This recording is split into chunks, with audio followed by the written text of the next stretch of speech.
Romanos capítulo 5, o texto que já foi lido aqui, mas vamos lê-lo novamente. Estaremos falando hoje sobre justificação pela fé.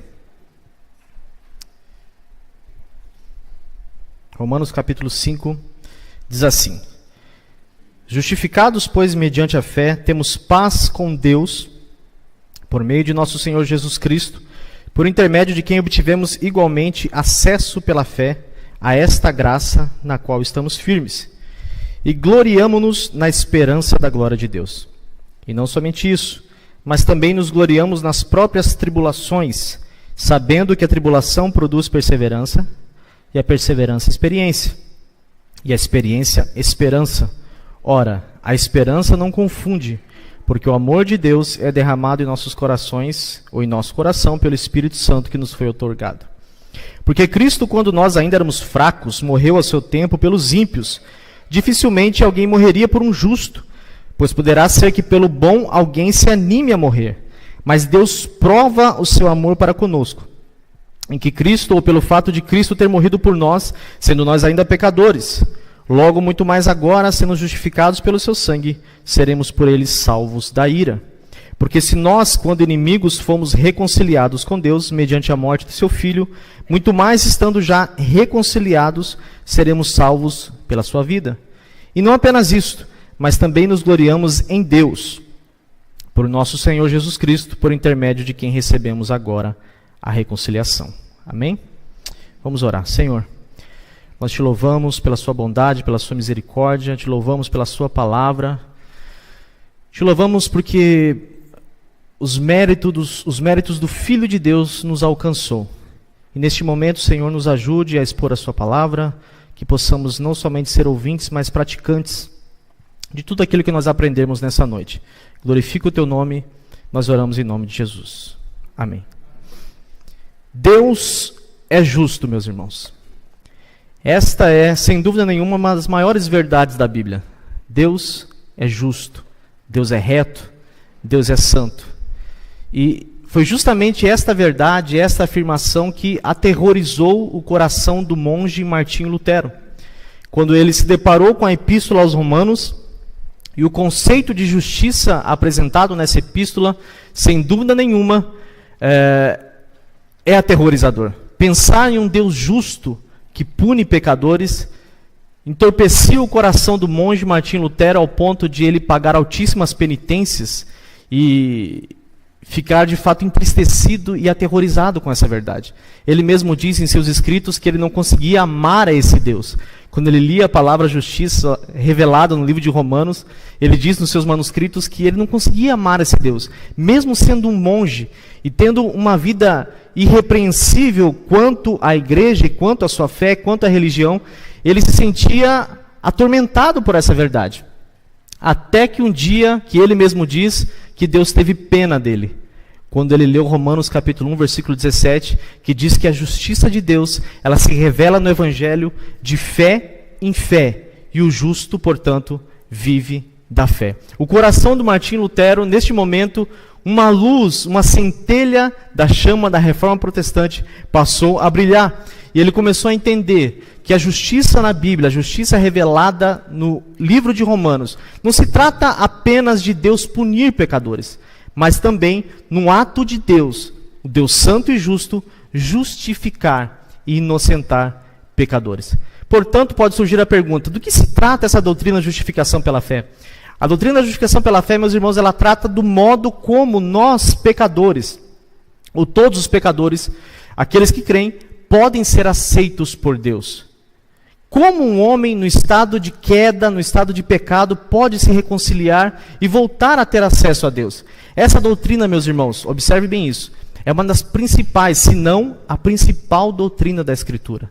Lutero vai dizer que essa doutrina ela é a porta de entrada para a compreensão do Evangelho. De modo que um crente que não conhece a doutrina da justificação pela fé, ele ainda não compreendeu o Evangelho de Jesus Cristo. Calvino vai dizer que essa doutrina ela é a dobradiça pelo qual se debruça toda a religião e toda a fé cristã. Spurgeon vai dizer que essa doutrina foi a chave com a qual Lutero destravou as masmorras da mente humana e trouxe essas mentes de volta cativa à obediência a Cristo e a sua lei. Reverendo Hernandes Dias Lopes vai dizer que essa doutrina ela não é secundária, ela é o âmago do Evangelho. Veja a importância de conhecer a doutrina da justificação pela fé. Mas para que nós possamos entender o texto de Romanos capítulo 5, a partir do primeiro versículo, é importante entender o que Paulo fala antes disso. Se nós lemos o capítulo 1, capítulo 2, capítulo 3, do capítulo 4, nós ficaremos de fato aterrorizados, porque o apóstolo Paulo ele começa a descrever a natureza e a condição do homem estando sem Cristo, estando sob pecado. Logo no capítulo 1, se você puder abrir a sua Bíblia em Romanos capítulo 1, a partir do versículo 28, o apóstolo Paulo ele vai descrever aí primeiramente a natureza dos gentios. A condição do gentio mesmo depois de receber a revelação geral e de conhecer a Deus pela criação, pela revelação. Vamos ler a partir do versículo 28 do capítulo 1. Veja o que Paulo diz acerca dos gentios.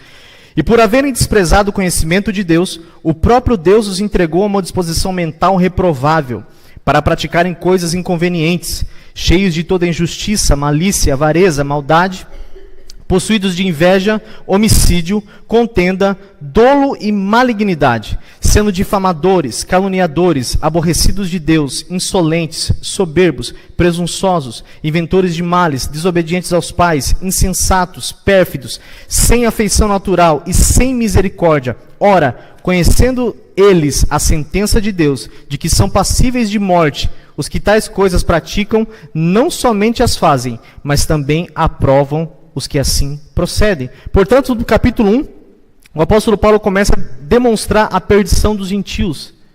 Ou seja, eles receberam uma revelação de Deus também, a revelação geral através da natureza. E mesmo assim, de vez adorarem ao Criador, eles se encurvaram em adoração à criatura. A partir do capítulo 2, o apóstolo Paulo então começa a descrever a condição dos judeus, que mesmo tendo recebido a lei de Deus e terem sido privilegiados por serem parte dessa aliança, ainda assim foram desobedientes. Leia do capítulo 2 comigo, a partir do versículo 17 ao 24, onde o apóstolo Paulo ele começa a descrever que os judeus não tinham o direito sequer de censurar os gentios por serem desobedientes, porque eles, mesmo tendo a lei de Deus, ainda assim continuavam na desobediência. Diz assim: se porém tu, que tens por sobrenome judeu, e repousas na lei, e te glorias em Deus, que conheces a sua vontade e aprovas as coisas excelentes, sendo instruído na lei, que estás persuadido de que és guia dos cegos, luz dos que se encontram nas trevas, instrutor de ignorantes, mestre de crianças, tendo na lei a forma de sabedoria e da verdade, tu, pois, que ensinas ao trem e não te ensinas a ti mesmo? Tu que pregas que não se deve furtar e furtas, dizes que não se deve cometer adultério e o cometes, abominas os ídolos e lhes roubas os templos, tu que te glorias na lei e desonras a Deus pela transgressão da lei? Pois como está escrito, o nome de Deus é blasfemado entre os gentios por vossa causa. Portanto, o apóstolo Paulo aqui descreve que tanto os gentios quanto os judeus estão escravos e sob o pecado. E aí gera um grande problema. O apóstolo Paulo, ele é aquele tipo de pessoa que quando vai conversar com a gente, ele já deve ter conversado com pessoas assim, que fala assim, eu tenho duas notícias para te contar. Uma notícia boa e uma notícia ruim. Eu particularmente sempre prefiro ouvir a notícia ruim primeiro, né? E depois que a gente ouve a notícia boa, sobrepõe a notícia ruim. O apóstolo Paulo é do meu time, ele começa contando a notícia ruim. Ele demonstra que todos estão sob o pecado. E todos estão escravos da maldição e do juízo de serem desobedientes a Deus. E o que nós concluímos com isso? Romanos capítulo 3, versículo 9, a partir do versículo 9, veja a conclusão do apóstolo Paulo. Ele diz, que se conclui, temos nós qualquer vantagem? Não, de forma nenhuma, pois já temos demonstrado que todos, tanto judeus como gregos, estão debaixo do pecado. Como está escrito, não há um justo, nenhum sequer. Não há quem entenda, não há quem busque a Deus. Todos se extraviaram e a uma se fizeram inúteis. Não há quem faça o bem, não há nenhum sequer. A garganta deles é sepulcro aberto. Com a língua urdem engano, veneno de víbora está sobre os seus lábios. A boca está sobre os seus lábios, a boca eles têm cheia de maldição e de amargura. São os seus pés velozes para derramar sangue. Nos seus caminhos a destruição e miséria. Desconhecem o caminho da paz. Não há temor de Deus diante dos seus olhos. Diante dessa notícia, que coração que não fica aterrorizado? Que coração não fica atemorizado?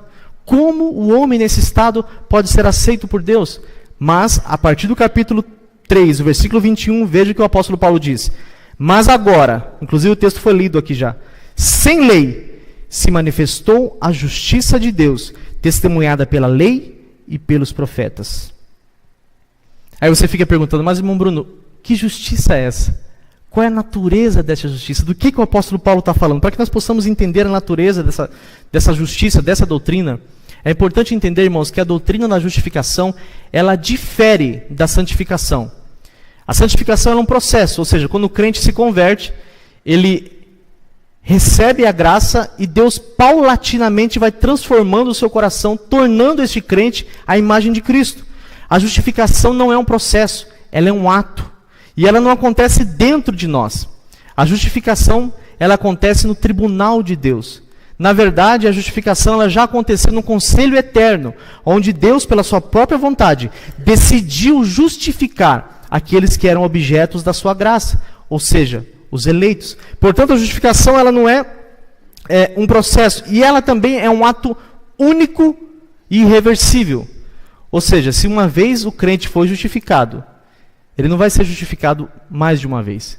É somente uma vez. E também irreversível, porque uma vez que o crente foi justificado, ele não pode deixar de ser justificado. Até porque esse ato é um ato soberano e de Deus, não dos méritos do crente. Nós entendemos, portanto, meus irmãos, que a justificação ela é um documento na qual todos aqueles que creem são declarados inocentes diante de Deus. E aqui surge a primeira interrogação. Você acharia um juiz que condena, ou melhor, que inocenta um culpado justo?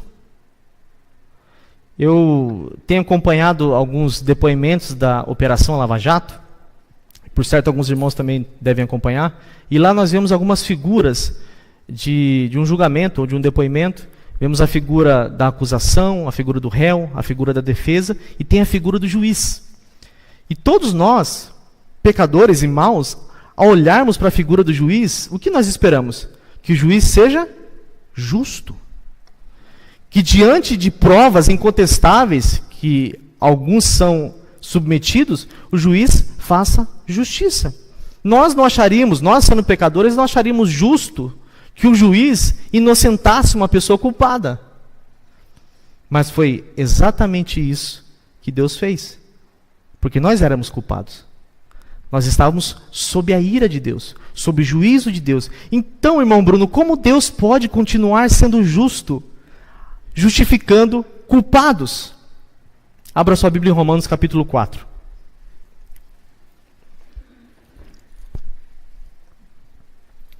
Paulo dá 3 condições aqui, ou 3 argumentos. O primeiro deles está no versículo 1, onde o apóstolo Paulo diz que a justificação não é procedente do cumprimento da lei. Veja o que diz aí. Que, pois, diremos ter alcançado Abraão, nosso pai segundo a carne? Porque se Abraão foi justificado por obras, tem que se gloriar, porém não diante de Deus. Pois que se diz a Escritura, Abraão creu em Deus e isso lhe foi imputado para a justiça. A lei veio muitos anos depois com Moisés. Na verdade, Abraão foi justificado antes mesmo sequer de ser circuncidado. Deus declarou, pelo fato de Abraão ter crido, ele declarou Abraão inocente. Mais adiante, o apóstolo Paulo vai dizer que a justificação ela não tem auxílio humano. Veja o versículo 4. Olha que coisa interessante, irmãos. É motivo de nós agradecermos a Deus. Ora, ao que trabalha, o salário não é considerado como favor, e sim como dívida. Mas ao que não trabalha, porém crê naquele que justifica o ímpio, a sua fé lhe é atribuída como justiça. Veja o exemplo que Paulo dá aqui, o exemplo de um trabalhador. É basicamente você não trabalhar o mês todo e chegar diante do seu patrão no fim do mês e falar, me dá o salário. E ele assim ainda te pagar. Foi exatamente o que Deus fez conosco. Não teve nenhum auxílio humano, nenhuma participação humana. E você pode estar perguntando, mas irmão Bruno, como então eu recebo a justiça de Deus? O que eu faço para receber a justiça de Deus? A resposta de Paulo é: nada. Porque a justiça de Deus é recebida gratuitamente. Até mesmo a fé, que é a causa instrumental da justificação, é dom gratuito de Deus. Nós recebemos gratuitamente. Mas olha que coisa interessante, ele conclui citando as palavras de Davi. E aqui que o meu coração salta do peito, irmãos. Quando ele diz assim: e é assim também que Davi declara ser bem-aventurado o homem a quem Deus atribui justiça, independentemente de obras. Bem-aventurado aquele cujas iniquidades são perdoadas e cujos pecados são cobertos. Bem-aventurado o homem a quem o Senhor jamais imputará pecado. A resposta para a pergunta, como Deus continua sendo justo, justificando pecadores, está aqui. Ou seja, por causa da imputação. O que é imputação? A palavra no grego para imputação aqui conota a ideia de colocar na conta de outra pessoa. Em última instância, parafraseando, Deus não justifica pecadores, Deus justifica inocentes, porque foi colocada na nossa conta, daqueles que creem, a justiça e os méritos do Filho de Deus. Quando nós cremos em Cristo, o Martinho Lutero vai dizer que isso é a troca dupla, né? A justiça de Cristo é imputada no crente e o pecado do crente foi condenado em Cristo Jesus na cruz do Calvário. Para que você possa entender o que eu estou querendo dizer, deixe-me fazer uma pergunta para você. Você entende pela Bíblia, pela teologia cristã, que você é um pecador por causa de Adão? Você vai dizer, sim. E eu vou perguntar para você, mas por que você é pecador em Adão, quando na verdade você não estava no Éden? Quando não foi você que pegou o fruto do conhecimento do bem e do mal? Não foi você que comeu desse fruto? Por que então que você e eu, todos os descendentes de Adão, nos tornamos pecadores? Por causa da imputação. Ou seja, Deus imputou a condenação do pecado de Adão em todos os seus descendentes. É por isso que o apóstolo Paulo, a partir do capítulo 5, ele vai começar a fazer a comparação entre Adão e Cristo, que por causa da queda de um, veio a ofensa a todos os seus descendentes. E agora, por causa da justiça de um justo, um substituto perfeito, nosso fiador, para aqueles que creem, também de igual modo, recebem gratuitamente, por imputação, a justiça e os méritos do Filho de Deus. Foi gratuitamente. Deus colocou isso na sua conta. Qual é a causa meritória, portanto, da justificação? A morte de Cristo. Cristo no Getsêmani, meus irmãos. Ele compareceu perante o tribunal de Deus. Ele recebeu a culpa de todos os nossos pecados. Ele bebeu o cálice da ira de Deus. Todos os que estavam sob a condenação estavam sob a ira de Deus. Você pode imaginar isso? Você pode imaginar, nem todas as armas bélicas do mundo apontada para você pode se comparar com a fúria e a cólera de um Deus santo e justo. Mas quando Cristo compareceu ante o tribunal de Deus na sua crucificação, ele recebeu a paga de todos os nossos pecados. Essa é a causa meritória. A morte de Cristo. E a causa instrumental, a fé. Nós entendemos pela declaração de Davi aqui, irmãos, que a causa primária da justificação não é a nossa fé. A fé é a causa instrumental. Ninguém é salvo por causa da fé. Nós somos salvos por meio da fé.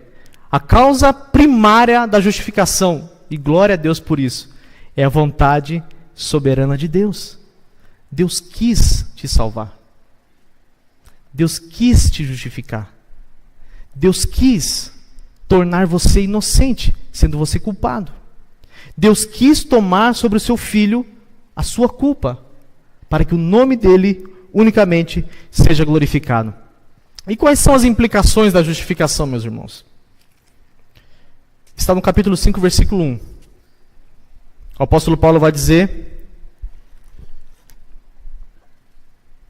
justificados, pois, mediante a fé, temos paz com Deus. Essa paz aqui, irmãos, não pode ser entendida como um sentimento, no sentido de estou em paz. Porque você pode encontrar uma pessoa que é um bom pai, que tem um bom emprego, tem uma boa vaga na faculdade, que está em paz. Mas ela pode estar em inimizade com Deus. A paz que o apóstolo Paulo está dizendo aqui, que é o desdobramento do justificado, ele está dizendo no sentido, é um estado. Ou seja, nós cremos e nós nos tornamos amigos de Deus. Outrora nós estávamos sob alvo da sua ira, e agora nós temos paz com Deus. Paulo continua dizendo, olha isso, por intermédio de quem obtivemos igualmente acesso pela fé. Não era isso que Martim Lutero contrapunha à Igreja Católica? A doutrina do sacerdócio universal, que antigamente eles acreditavam que somente o sacerdote podia ter acesso a Deus, somente o padre ou o papa podia ser mediador entre os homens, mas Lutero pregava que todos os crentes justificados pela fé, somente pela fé, podiam ter acesso a Deus, porque outrora nós éramos inimigos, outrora nós éramos adversários de Deus, nós não tínhamos o favor divino, mas agora, por causa dos méritos do Filho de Deus, Deus nos olha com favor, de modo que nós podemos ter acesso a Ele gratuitamente. Nós não precisamos da intervenção de um líder espiritual, nós não precisamos de uma cobertura espiritual, nós não precisamos de um pregador, nós não precisamos de um orador, não precisamos de um representante, a não ser o que Cristo fez na cruz. Nós temos acesso gratuitamente, temos paz com Deus e segurança na nossa salvação. Os irmãos já devem ter ouvido a expressão propiciação, que aparecia muito no Antigo Testamento, né? A Arca da Aliança, ela tinha o conhecido propiciatório em cima, onde ficavam os querubins. O que é propiciação? A palavra propiciação transmite a ideia de tornar propício. Quando Cristo fez propiciação pelos nossos pecados, Cristo nos tornou propício para Deus. O que outrora era desagradável e cheirava mal às narinas de Deus, hoje, por causa dos méritos do Filho de Deus, dos méritos de Cristo, cheira o bom cheiro e o perfume de Cristo. Somos recebidos por Deus gratuitamente. Mais adiante, meus irmãos, o apóstolo Paulo vai dizer no versículo 3, e não somente isso, no capítulo 5, mas também nos gloriamos nas próprias tribulações. Veja isso. Porque a tribulação produz perseverança, e a perseverança, experiência, e a experiência, esperança. O segundo desdobramento é esperança. Para aquele que é justificado em Cristo, ele tem esperança. A justificação, ela é o atestado, olha aqui para mim, é o atestado de que nós estaremos para sempre com Cristo. É a nossa esperança, é a nossa âncora, é a certeza na eternidade. E você pode estar perguntando, mas irmão Bruno, qual é o desdobramento dessa doutrina para a minha vida hoje? Para o meu cotidiano? Veja o que o apóstolo Paulo diz. Ele diz que as tribulações, ele diz não somente isso, mas também nos gloriamos nas próprias tribulações, ou seja, a doutrina da justificação também nos traz paz em meio às intempéries. Porque o apóstolo Paulo argumenta aqui que as tribulações elas vão preparar o justificado para estar com Cristo. Ou seja, é um processo de aperfeiçoamento, né? A palavra tribulação transmite a ideia de pressão aqui, de apertar, de ser pressionado. E a tribulação produz perseverança, ou seja, paciência em meio às adversidades. E a paciência produz esperança. Ou seja, a palavra aqui no original dá a ideia de um ouro provado no fogo. Ou seja, Deus está preparando, aperfeiçoando aquele que é justificado. E é isso que o apóstolo vai dizer. Mais adiante, quando ele fala que aqueles que ele justificou, ele também glorificou. Ou seja, a santificação, que é o aperfeiçoamento, é o primeiro passo para a glorificação e estarmos para sempre com o nosso Senhor. Mais adiante, meus irmãos, veja o versículo 6. Porque Cristo, quando nós ainda éramos fracos, morreu a seu tempo pelos ímpios. Dificilmente alguém morreria por um justo, pois poderá ser que pelo bom alguém se anime a morrer. Mas Deus prova o seu amor, o seu próprio amor para conosco, pelo fato de Cristo ter morrido por nós, sendo nós ainda pecadores. Outro desdobramento da justificação é experimentar o glorioso amor de Deus. Se os irmãos observarem aí, no versículo 6, o apóstolo Paulo nos chama de fracos. Ainda no versículo 6, ele nos chama de ímpios. No versículo 8, ele nos chama de pecadores. No versículo 10, ele nos chama de inimigos. Quem amaria alguém com esses predicativos? Mas Deus prova o seu amor para conosco, em que Cristo morreu por nós, sendo nós ainda pecadores. Nós não merecíamos o amor de Deus. O amor de Deus, ele é demonstrado aqui com obras, ou seja, o verdadeiro amor, ele é demonstrado não somente com palavras bonitas. Deus não se debruçou na janela da eternidade e viu o homem indo de mal a pior. Ele mostrou o seu amor com obras, com atitudes. E que atitude é essa? Ele enviou a si próprio na pessoa do seu filho para ser morto, maltratado, vilipendiado, cuspido. Transpassaram o seu lado, os seus pés e as suas mãos, colocaram uma coroa de espinhos na sua cabeça, esbofetearam o nosso mestre, blasfemaram contra o nosso mestre. Isso ele fez porque o seu amor para conosco era, de fato, imensurável. E Paulo conclui, meus irmãos, versículo 11. E não apenas isto, mas também nos gloriamos em Deus, por nosso Senhor Jesus Cristo, por intermédio de quem recebemos agora a reconciliação. Ele vai dizer que um outro desdobramento da justificação pela fé é ter prazer em Deus, se gloriar em Deus. Você tem prazer em Deus? O crente justificado, ele tem prazer em Deus, ele tem prazer nas coisas de Deus, ele tem prazer em vir para um culto solene. Ele tem prazer em ler as Escrituras. Ele tem prazer em orar, ele tem prazer em vir para a escola bíblica dominical, ele tem prazer em amar a Deus e as suas coisas. Ele desfruta, ele goza de Deus, ele goza da presença de Deus e do privilégio que é, por causa de agora justificado, desfrutar das mais copiosas bênçãos de Deus. Portanto, meus irmãos, nós concluímos aqui que a justificação efetivada por Cristo na cruz, ela traz para nós, seus objetos, plena comunhão com seu Criador, outrora perdida no Éden. Eu gostaria de fazer algumas aplicações aqui para que nós possamos colocar em prática aquilo que nós ouvimos essa noite. A primeira coisa que nós temos que entender, meus irmãos, é que a justificação, para concluir, ela não é gradual, no sentido de que possa existir um crente mais justificado do que outro. O crente mais piedoso entre nós aqui é tão justificado quanto mais fraco. Portanto, eu não sei como está a sua vida espiritual, se você talvez esteja desanimado, cansado, mas eu quero que você entenda uma coisa. O que Cristo fez por você na cruz, Ele fez de uma vez por todas. Você está declarado inocente. Não há nada que você possa fazer, grave isso, que vá aumentar o amor de Deus por você. E não há nada que você deixe de fazer que vai fazer o amor de Deus diminuir. O que Cristo fez na cruz, Ele fez de uma vez por todas. Você está declarado inocente. Com relação à sua piedade, isso diz respeito à sua santidade, é um outro ponto. Mas diante de Cristo, você foi declarado inocente. É o que Calvino chama de justiça forense, né? Ou seja, é uma declaração judicial mesmo. Uma justiça que vem de outro, uma justiça que vem de fora. O segundo ponto.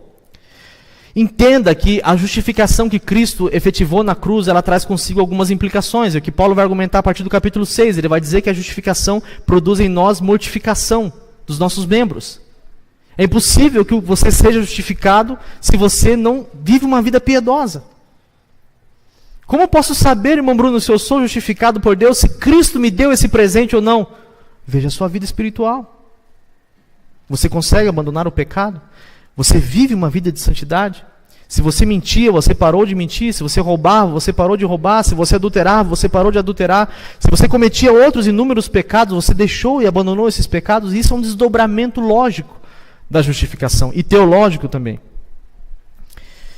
E o terceiro ponto, mais nobre de todos. Agradeça a Deus por Ele ter enviado o seu Filho para morrer por alguém tão pecador como eu e como você. Se não há gratidão no nosso coração pelo que Cristo fez por nós, nós de fato ainda não entendemos o Evangelho e de fato ainda não recebemos o presente de Deus de sermos justificados pelos méritos e pela obra de Cristo efetivada na cruz do Calvário. Amém, meus irmãos? Amém. Curva a sua cabeça. Nosso Deus, nós te louvamos e te engrandecemos, Senhor. São maravilhosas, Senhor, as palavras do apóstolo Paulo descritas em Romanos. De fato, Senhor, a sua justiça nos alcançou. De fato, são os seus méritos e aquilo que o Senhor fez por nós na cruz, ó Deus, que nos dá condição de sermos recebidos e aceitos como filhos de Deus diante da sua presença, Senhor. Nós queremos te agradecer essa noite. Te agradecer pelos cravos nas mãos, pelos cravos nos pés. Te agradecer por ter suportado, meu Deus, a vida humana, todos os dissabores, Senhor, que o Senhor experimentou durante os seus 33 anos aqui na terra, para salvar pecadores como nós. Te glorificamos pelos méritos do Filho de Deus. Te glorificamos, ó Deus, pelo privilégio que o Senhor nos concedeu de termos acesso à sua presença e de agora, Senhor, termos paz contigo. Te glorificamos, meu Deus, porque ainda que nós éramos pecadores, e o que nós merecíamos era a tua ira, era a punição dos nossos pecados e a tua justiça operada em nós, Senhor, na condenação, o Senhor manifestou a sua justiça em Cristo. Foi Ele, ó Deus, que bebeu o cálice da tua ira. Foi Ele o nosso representante. Foi Ele, meu Deus, quem suportou, meu Deus, a culpa dos nossos pecados e a tua ira, meu Deus. Obrigado, Senhor, pelo que o seu Filho fez por nós. E obrigado por tão grande e precioso presente. Nós te agradecemos e te glorificamos em nome de Jesus, Senhor. Amém. Deus abençoe os irmãos.